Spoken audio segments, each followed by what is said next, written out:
Dalam Al-Quran ada satu kisah pasal seorang figura yang sangat misteri. Ilmunya tu betul-betul mencabar pemahaman kita tentang apa itu pengetahuan dan apa itu kehendak Tuhan. Jadi, siapa sebenarnya insan misteri ni?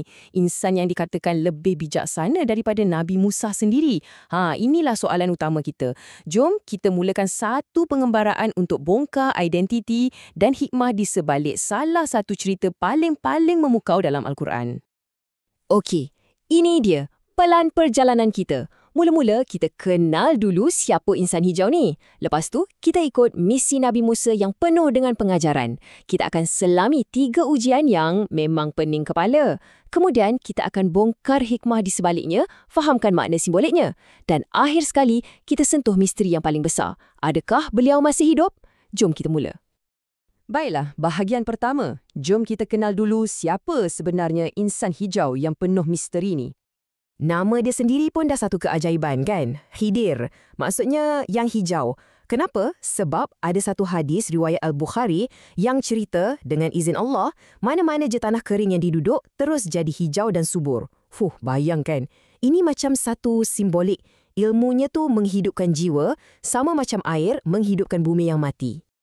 Jadi status dia ni apa sebenarnya?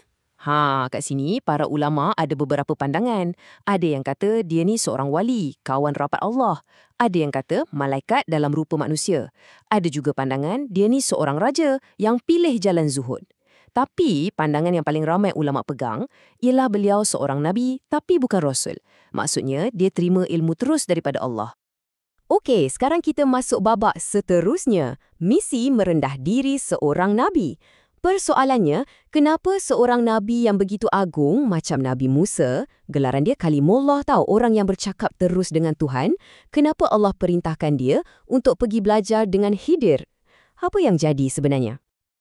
Ceritanya bermula macam ni. Satu hari, masa Nabi Musa tengah bagi ceramah dekat Bani Israel, ada orang tanya dia, siapa orang yang paling alim, paling berilmu atas muka bumi ni? Dan Nabi Musa pun jawab, akulah orangnya. Jawapan dia ni bukan sebab sombong tapi berdasarkan apa yang dia tahu masa tu. Tapi Allah nak ajar satu pelajaran yang sangat penting tentang ilmu dan kerendahan hati. Terus Allah turunkan wahyu. Dia tegur Nabi Musa dengan lembut, cakap, "Wahai Musa, ada seorang hamba-Ku yang aku berikan ilmu yang engkau tak ada." Perintahnya jelas. Pertama, cari hamba ni dekat pertemuan 2 lautan. Kedua, tanda kau dah jumpa tempat tu, ni yang paling pelik. Ikan masin yang kau bawa untuk makan tu tiba-tiba akan hidup balik dan lompat masuk laut. Itulah petunjuknya. Okey, sekarang kita sampai ke bahagian paling thrilling dalam cerita ni.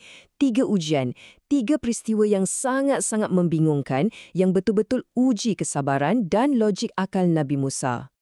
Bila dah jumpa Khidir, Nabi Musa pun buat janji. Dia cakap, InsyaAllah, Tuan akan dapati saya seorang yang sabar dan saya tak akan bantah apa-apa pun arahan Tuan.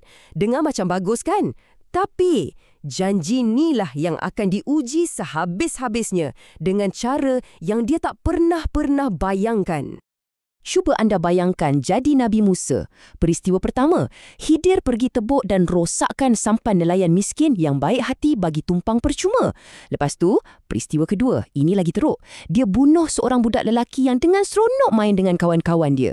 Dan yang ketiga, dekat satu pekan yang penduduknya kedekut gila tak nak bagi makan, Khidir pula pergi baiki dinding yang nak runtuh secara percuma. Setiap satu tindakan ni nampak sangat zalim, kejam dan langsung tak masuk akal. Memang tak tahanlah Nabi Musa, terus dilanggar janji dan bertanya. Dan sekarang, sampailah kita ke kemuncaknya, momen pendedahan. Khidir akhirnya akan terangkan satu persatu hikmah besar di sebalik semua perbuatan dia yang nampak pelik tu. Ingat tak pasal perahu yang dirosakkan tu? Apa yang Nabi Musa nampak ialah satu perbuatan khianat. Tapi realiti tersembunyinya, sebenarnya Khidir sengaja buat cacat sikit je kat perahu tu. Sebab apa? Sebab kat depan nanti ada seorang raja zalim yang tengah rampas semua perahu yang elok-elok. Jadi dengan merosakkannya sikit, Khidir sebenarnya dah selamatkan periuk nasi nelayan-nelayan miskin tu. Yang kedua ni, pasal budak lelaki tu. Ini mungkin yang paling susah nak terima, kan? Pada zahirnya, ia satu pembunuhan kejam. Tapi hakikatnya, ia satu tindakan belas kasihan. Allah dah tunjukkan pada Khidir yang budak ni kalau besar nanti, dia akan jadi seorang yang kufur dan akan heret mak ayah dia yang soleh tu masuk neraka sekali. Jadi, Khidir ambil nyawa dia awal-awal untuk selamatkan iman ibu bapanya. Dan Allah janji akan gantikan dengan anak yang lebih baik dan lebih suci. Dan akhir sekali, pasal dinding tu, nampak macam kerja bodoh kan, tolong orang yang tak tahu berterima kasih. Tapi sebenarnya, di sebalik dinding tu ada satu amanah besar. Ada harta karun tersembunyi milik 2 orang anak yatim. Harta tu ditinggalkan oleh ayah mereka yang sangat soleh. Jadi Khidir baiki dinding tu supaya harta tu selamat sampailah budak-budak tu besar nanti. Semua ni demi menjaga hak anak yatim. Okey, ceritanya kita dah tahu. Tapi kisah ni bukan setakat cerita tau. Ia ada makna simbolik yang sangat-sangat mendalam. Jom kita kupas apa pengajaran rohani di sebaliknya.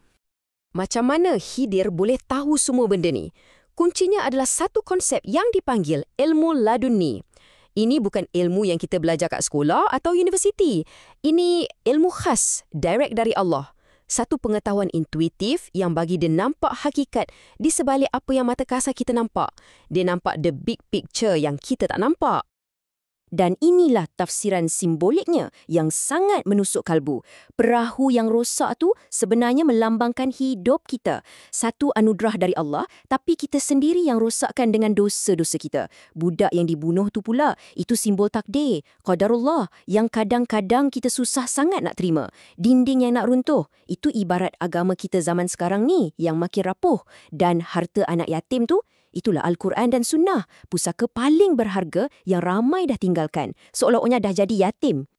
Baiklah, kita dah sampai ke misteri yang terakhir. Soalan yang dah dibahaskan beratus-ratus tahun lamanya. Adakah Nabi Khidir masih hidup sampai sekarang? Jom kita tengok apa kata para ulama'. Okey, dalam perdebatan ni ada 2 kem.